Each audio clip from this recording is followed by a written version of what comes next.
Ok, alors quels seront les 5 domaines pharmaceutiques qui, dans les prochaines années, vont littéralement exploser? Où seront les nouveaux riches qui, dès à présent, commencent déjà à investir massivement? C'est la question à laquelle je vais répondre dans ce live Smart Learn. Si tu n'es pas encore abonné à la chaîne, sache que ici, 7 jours sur 7, je te donne mes meilleures théories, cas pratiques, scoops, autres analyses pour perfectionner ta communication pharmaceutique. Et puis, tu es également libre de rejoindre mon canal privé Telegram, dont le lien d'accès se situe dans la description de cette vidéo, pour obtenir mes meilleurs contenus gratuits, surprises, mes meilleurs plans secrets et autres partages. Voilà, ceci dit, comme d'habitude, je te fais une petite réponse en 5 points, avec le premier domaine que je t'ai noté, et qui est le développement des CDMO. Ça veut dire quoi? Ça veut dire que la santé du futur va considérablement changer les rôles de chacun. Le médecin ne fera plus un boulot tout à fait de médecin, le pharmacien c'est pareil, on va lui enlever la logistique des épaules et il va se concentrer sur de l'éducation thérapeutique. Et tout va changer, même les hôpitaux n'hébergeront plus tellement les malades. Les malades seront hospitalisés à domicile, on le verra, et les hôpitaux seront d'énormes centres de gestion de données, tandis que les laboratoires eux-mêmes seront des centres de production beaucoup plus particuliers.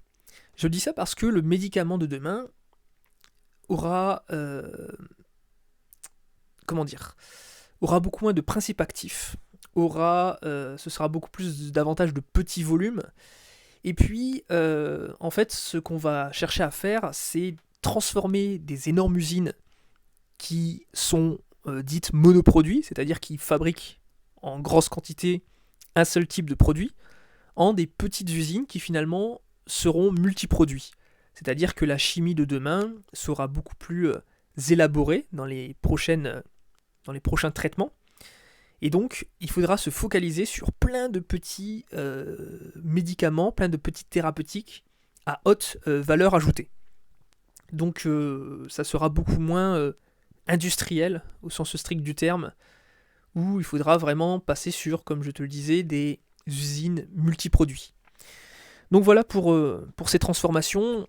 La deuxième grosse transformation qui en découle, et je te l'ai plus ou moins introduit, c'est le succès de la prévention sur le traitement. C'est-à-dire que on va davantage, comme je te le disais, faire des hospitalisations à domicile. C'est vraiment mettre l'accent ici finalement sur tout ce qui relève du suivi.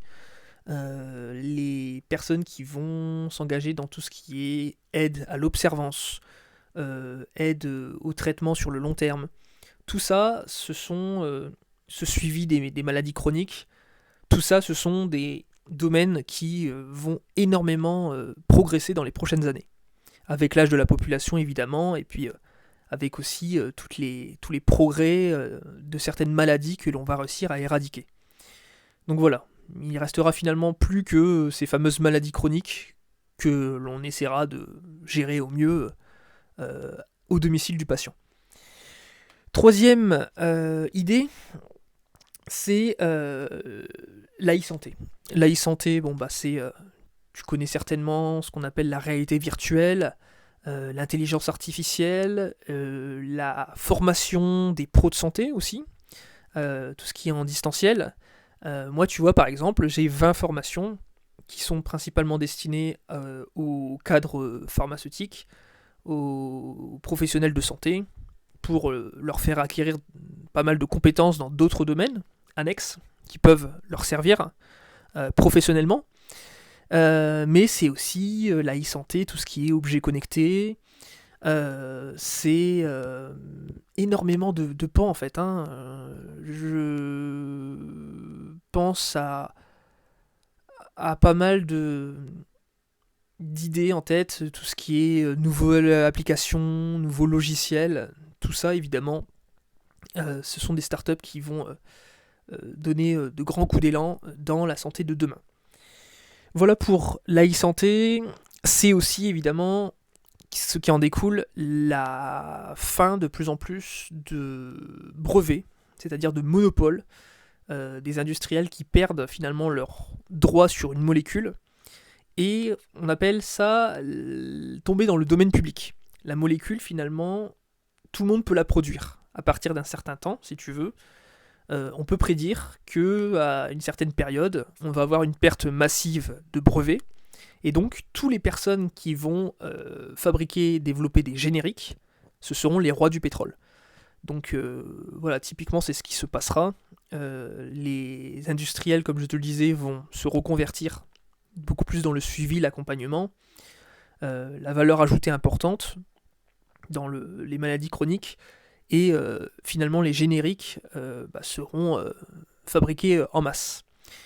Voilà pour cet avant-dernier point. Et puis le dernier point, qu'évidemment il ne faut pas oublier, c'est tout ce qui est le boom du bien-être. Le bien-être, c'est très très global, hein. C'est pas seulement que la santé, c'est la nutrition, le sport. Tu vois que maintenant tout le monde prend soin de lui, hein, la dictature des réseaux sociaux fait que. Et voilà, vraiment c'est un marché qui va, quand je pense aux compléments alimentaires, tous ces produits un peu cosmétiques, que ce soit pour les animaux, que ce soit pour les hommes. Il ne faut pas oublier les animaux, c'est vrai que c'est aussi un plein boom, hein, que les animaux domestiques aient un grand bien-être. Pour leur maître, c'est aussi capital. Donc voilà, tu peux deviner un peu toutes ces thématiques qui vont grossir énormément dans les années à venir. Voilà, j'espère que cette petite analyse t'a plu. Si c'est le cas, n'hésite pas à me rejoindre dans le prochain live Smart Learn. Et puis je te dis à tout de suite dans mon canal privé Telegram pour un nouveau contenu surprise. Allez, prends soin de toi et je te dis à très bientôt. Salut!